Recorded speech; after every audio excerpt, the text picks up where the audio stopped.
Hello everyone, Shriman Narayan दोस्तों। आपके अपने चैनल हर दिन कुछ नया में आपका बहुत बहुत स्वागत है। तो आज हम इस वीडियो में बात करेंगे विष्णु सहस्त्र नाम का पाठ करने के नियम क्या हैं और विष्णु सहस्त्र नाम का पाठ करते समय किन बातों का ध्यान रखना चाहिए, कौन कौन सी गलतियां हैं जो हमें नहीं करना चाहिए और विष्णु सहस्त्र नाम पाठ करने का नियम क्या है, किस समय करना चाहिए, कैसे करना चाहिए। वीडियो में संपूर्ण जानकारी दी गई है, तो वीडियो में अंत तक बने रहें और वीडियो को स्किप बिल्कुल भी ना करें। तो चलिए वीडियो को शुरू करते हैं।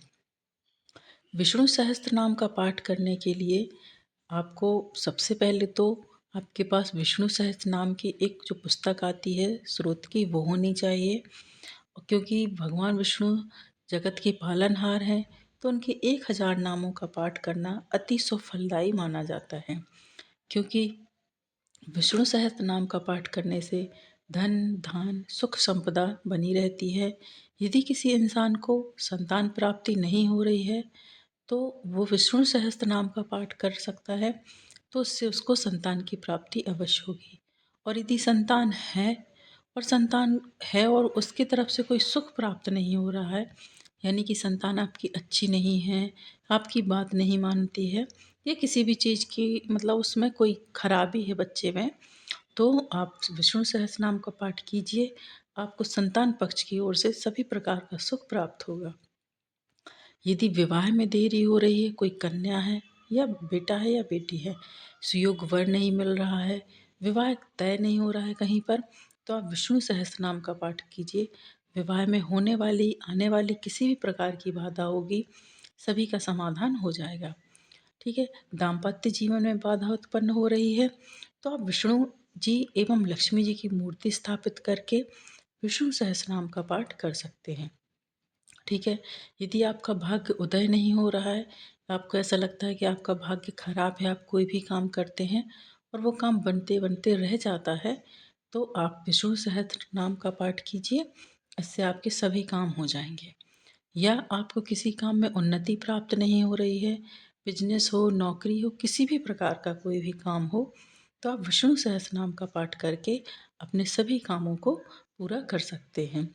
और यदि बृहस्पति की पीड़ा है आपको, जैसे कि आपकी कुंडली में गुरु ग्रह जो होता है 6, 8 या 12वें भाव में होता है गुरु, तो वो आपको पीड़ादायक होता है, पीड़ा देता है।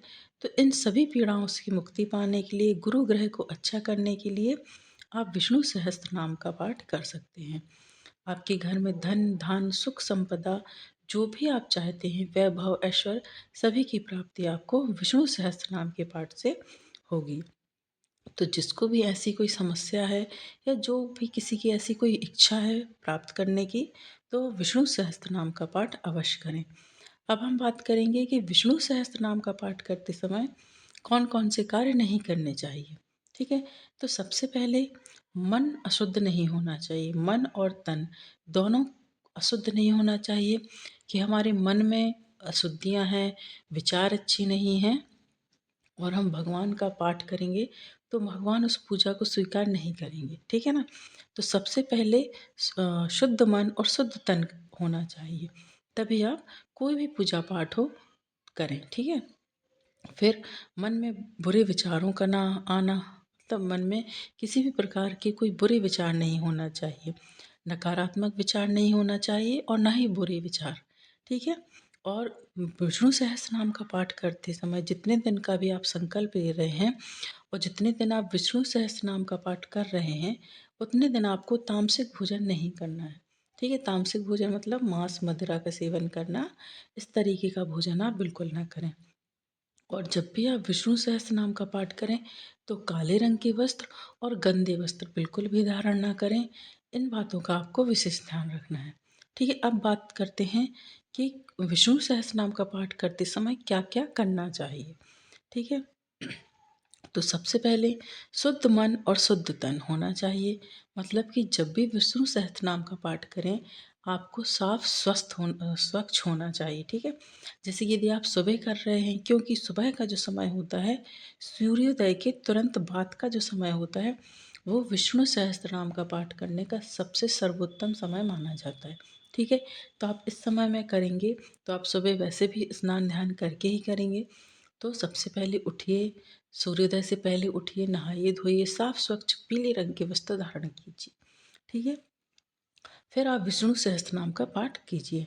और यदि आप सुबह नहीं कर पा रहे हैं, शाम के समय कर रहे हैं, तब भी आपको साफ स्वच्छ ही होना है। मतलब शाम के समय भी आपको नहा धोकर ही, साफ स्वच्छ वस्त्र पहनकर ही विष्णु सहस्त्रनाम का पाठ करना है। ठीक है। और पीले रंग के वस्त्र धारण करना है। पीले रंग की मिठाई हो या गुड़ और चने की दाल का प्रसाद भी आप विष्णु भगवान को लगा सकते हैं। ठीक है। तो ये हो गया। अब नियम क्या है? तो विष्णु सहस्त्र नाम का जब पाठ करना शुरू करते हैं, यदि आपकी कोई विशेष मनोकामना है, तो आप गुरुवार को विष्णु सहस्त्र नाम का पाठ से शुरू कर सकते हैं, गुरुवार से। यानी कि शुक्ल पक्ष का कोई भी गुरुवार हो, उससे आप विष्णु सहस्त्र नाम का पाठ करना शुरू कर सकते हैं। ठीक है। और जब आपका पाठ पूरा हो जाता है, तो आप एक माला ओम नमो भगवते वासुदेवाय नमः की जरूर कीजिए। इससे आपकी किसी भी प्रकार की मनोकामना होगी वो अवश्य पूरी हो जाएगी। ठीक है। तो सबसे पहले आपको क्या करना है कि शुक्ल पक्ष के गुरुवार से विष्णु सहस्त्र नाम का पाठ करना शुरू करना है। तो आपको सुबह उठना है, नहाना धोना है, साफ स्वच्छ पीले रंग के वस्त्र धारण कीजिए, और जहाँ आपको पाठ करना है वहाँ साफ कर लीजिए, गंगा जल का छिड़काव कर लीजिए, और एक चौकी बिछाइए, रखिए, उस पर एक पीले रंग का कपड़ा, लाल या पीला रंग का कपड़ा बिछाइए, उस पर विष्णु जी की मूर्ति स्थापित कीजिए। यदि आप किसी और इच्छा के लिए कर रहे हैं तो विष्णु जी की मूर्ति रखिए, और यदि आप दाम्पत्य जीवन के लिए कर रहे हैं तो विष्णु भगवान के साथ साथ माता लक्ष्मी जी की भी मूर्ति या फोटो रखिए। ठीक है। क्योंकि दाम्पत्य जीवन दो लोगों का होता है, तो विष्णु जी और माँ लक्ष्मी जी की होनी चाहिए, क्योंकि हम भी पति पत्नी के संबंधों को ही सही करने के लिए पाठ कर रहे हैं।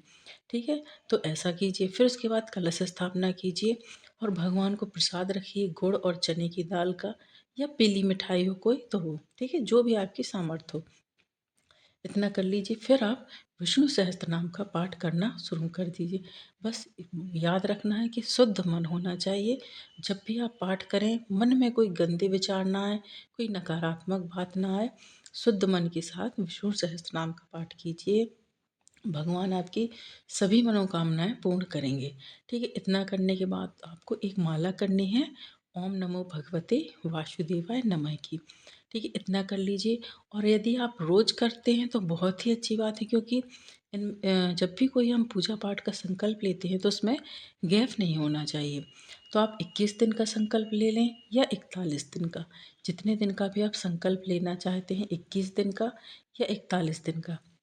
तो इसको आपको नियमित करना है, मतलब कंटिन्यू ही करना है। एक भी दिन का गैप नहीं होना चाहिए, क्योंकि जब हम अपने रोज़मर्रा के काम करते हैं उनमें कोई गैप नहीं होता, तो भगवान की भक्ति और पूजा पाठ का जब हम संकल्प लेते हैं तो इसमें भी किसी भी प्रकार का गैप नहीं होना चाहिए। ठीक है। तो 21 दिन का आप संकल्प ले सकते हैं या 41 दिन का। और यदि आप संकल्प नहीं ले सकते हैं, आपको मन मर्जी का करना है कि जब आपको टाइम हो तब करें, तो फिर आप गुरुवार, एकादशी, जो विष्णु भगवान के दिन होते हैं, इनमें कर सकते हैं। ठीक है। तो इस तरीके से आप कीजिए। और वैसे हो सके तो संकल्प लेके करें, क्योंकि कोई बड़ी बात नहीं है, थोड़ा ही टाइम लगता है पूजा पाठ करने में, तो आप कर सकते हैं। ठीक है। तो इस तरीके से आप विष्णु सहस्त्र नाम का पाठ कीजिए, और आप देखेंगे कि आपके जीवन में अपने आप चमत्कार होने शुरू हो जाएंगे। जो भी आपकी इच्छा होगी वो भगवान विष्णु से विनती कीजिए, भगवान आपकी सभी मनोकामनाएं पूर्ण करेंगे। तो आज का ये वीडियो यदि आपको पसंद आया है तो आप वीडियो को लाइक कीजिए, शेयर कीजिए अपने दोस्तों के साथ, अपने परिवारजनों के साथ, ताकि उन तक भी ये जानकारी पहुँचे और वो भी इसका लाभ ले सकें। और यदि आप चैनल पर नए हैं तो चैनल को सब्सक्राइब कीजिए, साथ ही बेल आइकन को प्रेस कीजिए। इससे ये होगा कि मैं कोई भी वीडियो अपलोड करूँगी तो उसकी नोटिफिकेशन आपके पास पहुँच जाएगी। आगामी व्रतों एवं त्योहारों के लिए चैनल पर बने रहें। मिलते हैं नेक्स्ट वीडियो में दोस्तों। श्रीमन नारायण। कमेंट्स में श्रीमन नारायण अवश्य लिखें।